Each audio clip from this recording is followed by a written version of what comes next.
वैसे तो जापान की पहचान एक शांतिप्रिय देश की है, मगर साल 2007 में जापान में एक ऐसी घटना को अंजाम दिया गया था जिसने पूरे जापान के साथ साथ ब्रिटेन को भी हिला कर रख दिया था। यह घटना जितनी दुखद थी, इस घटना को अंजाम देने वाला अपराधी उतना ही शातिर था। इस अपराधी को पकड़ने के लिए पुलिस ने 60 लाख रुपए के नाम की घोषणा तक कर दी थी। फिर भी अकेले एक अपराधी ने 2 साल तक पूरे जापान की पुलिस प्रशासन की नाक में दम करके रख दिया था। पुलिस को चकमा देने के लिए अपराधी ने जो तरीका अपनाया था, वो किसी की भी कल्पना से बिल्कुल परे था। यह घटना ऐसी है कि सच होते हुए भी बिल्कुल फिल्मी लगती है।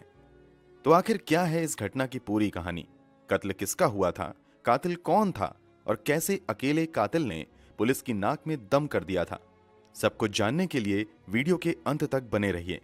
जब आप इस कातिल के पकड़े जाने की पूरी कहानी, कोर्ट द्वारा दी गई सजा और जेल में रहते हुए कातिल द्वारा करोड़ों रुपए कमाने जाने के बारे में सुनेंगे, तो एक बार तो आपके लिए यकीन करना मुश्किल होगा। तो सब कुछ जानने के लिए वीडियो में आखिर तक जरूर बने रहें। हम कहानी शुरू करें उससे पहले अगर आपने अब तक इस चैनल को सब्सक्राइब नहीं किया है तो जल्दी से चैनल सब्सक्राइब कर बेल आइकन दबा लीजिए। इस पूरी घटना की कहानी के बारे में जानने से पहले कहानी के 2 अहम किरदारों के बारे में जानना बहुत जरूरी है। इस कहानी की पहली अहम किरदार लिंडसे एन हॉकर नाम की लड़की है। लिंडसे हॉकर का जन्म 30 दिसंबर 1984 को इंग्लैंड के वॉरविकशायर में हुआ था।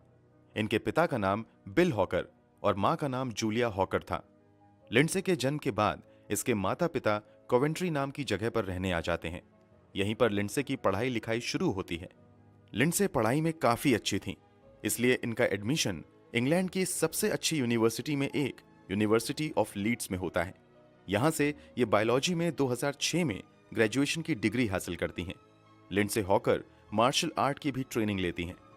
ग्रेजुएशन की डिग्री पूरी करने के बाद अब लिंडसे हॉकर मास्टर डिग्री हासिल करना चाहती थीं, मगर उससे पहले वो जिंदगी में कुछ नया करने का फैसला करती हैं और इसी के तहत वो बतौर इंग्लिश टीचर जापान जाने का फैसला करती हैं। वो जापान के कई नामी इंस्टीट्यूट में इंटरव्यू देती हैं। यहां उनका सिलेक्शन जापान के सबसे बड़े प्राइवेट इंग्लिश टीचिंग इंस्टीट्यूट नोवा में हो जाता है। सिलेक्शन के बाद लिंडसे हॉकर जापान के टोक्यो शहर आ जाती हैं। उसकी पोस्टिंग टोक्यो के ही कोइवा शहर में हो जाती है। वो इसी शहर में एक किराए के घर में 2 और विदेशी महिलाओं के साथ रहने लगती हैं। लिंडसे हॉकर के माता पिता और उसका बॉयफ्रेंड अभी इंग्लैंड में ही रह रहा था। उनसे लिंडसे ईमेल, स्काइप तथा फोन के जरिए कांटेक्ट करती थी। एक दिन लिंडसे अपने बॉयफ्रेंड को ईमेल के जरिए बताती हैं कि उसकी मुलाकात टेत्सुया इचिहाशी नाम के एक लड़के से हुई है। टेत्सुया इचिहाशी ही इस कहानी का दूसरा सबसे अहम किरदार है। टेत्सुया इचिहाशी का जन्म 5 जनवरी 1979 को जापान के चूबू रीजन में हुआ था। टेत्सुया की मां एक डेंटिस्ट थीं, जबकि पिता शहर के जाने माने डॉक्टर थे।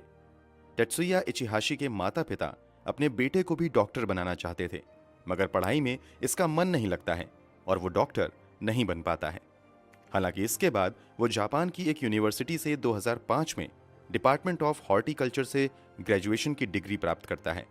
हालांकि इसके बाद भी वो कोई काम धंधा नहीं करता है, बल्कि गुजारे के लिए अपने माता पिता से मिले पैसों पर निर्भर रहता है।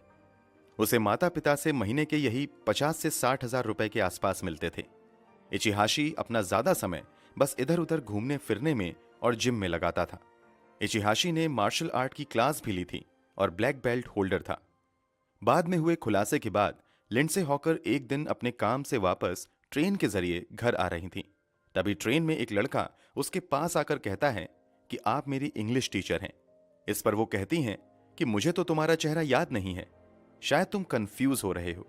इस पर वो लड़का कहता है कि नहीं, मेरा नाम टेत्सुया इचिहाशी है, शायद आपको याद नहीं, लेकिन आप मुझे इंग्लिश पढ़ाती हैं।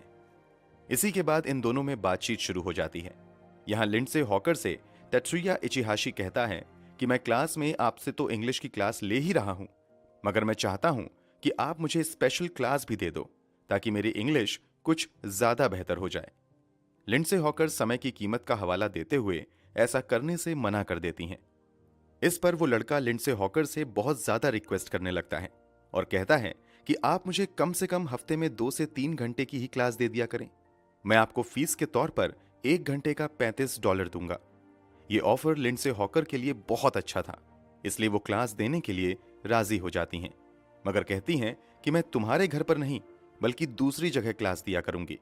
इस तरह दोनों के बीच तय होता है कि क्लास शहर के एक बड़े कैफे में होगी। इसी बातचीत के बाद लिंडसे हॉकर का स्टेशन आ जाता है और वो उतर जाती हैं तथा पार्किंग से अपनी साइकिल लेकर अपने घर की तरफ जाने लगती हैं।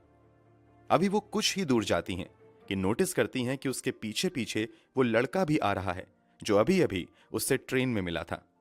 लिंडसे हॉकर उसे पीछा छुड़ाने के लिए तेजी से साइकिल चलाते हुए अपनी मंजिल की तरफ बढ़ती रहती हैं, मगर वो लड़का उसका पीछा नहीं छोड़ता है और अंत में जब लिंडसे हॉकर अपने घर के करीब पहुंचती हैं तो यहां पर लड़का कहता है कि मुझे माफ कर दो, मैंने शायद आपको परेशान कर दिया है, मैं बस आपको यहां सॉरी कहने आया हूं। इस पर लिंडसे हॉकर कहती हैं, ठीक है, मैंने माफ कर दिया, जाओ। मगर लड़का कहता है कि मुझे बहुत प्यास लगी है, आप मुझे बस एक ग्लास पानी दे दो, फिर मैं चला जाऊंगा। इस तरह पानी पीने के बहाने तत्सुया इचिहाशी लिंडसे हॉकर के घर के अंदर चला जाता है। घर के अंदर दाखिल होते ही तत्सुया की नजर रूम के अंदर मौजूद लिंडसे की दो साथियों पर पड़ती है जो उनके साथ ही रह रही थी। यहां लिंडसे रूममेट से तत्सुया का इंट्रोडक्शन अपने स्टूडेंट के तौर पर करवाती है तथा उसके लिए पानी लेने चली जाती है। जब तक लिंडसे पानी लेकर आती हैं, तत्सुया वहीं बैठ जाता है तथा पास में ही रखे एक कागज पर बस चंद मिनट में लिंडसे हॉकर की एक रफ ड्राइंग बनाता है और उस पर अपना नाम, मोबाइल नंबर और स्काइप आईडी लिखकर लिंडसे हॉकर को देते हुए वहां से इस वादे के साथ निकल जाता है कि लिंडसे वादे के मुताबिक उसे इंग्लिश सिखाने आएंगी। इसी के बाद शनिवार 24 मार्च 2007 को दिन के लगभग 2 बजे के आसपास लिंडसे हॉकर और तत्सुया इचिहाशी शहर के कैफे में मिलते हैं। यहां लिंडसे लगभग 1 घंटे तक तत्सुया को इंग्लिश पढ़ाती हैं। पढ़ाई खत्म करने के बाद जब पैसे देने की बारी आती है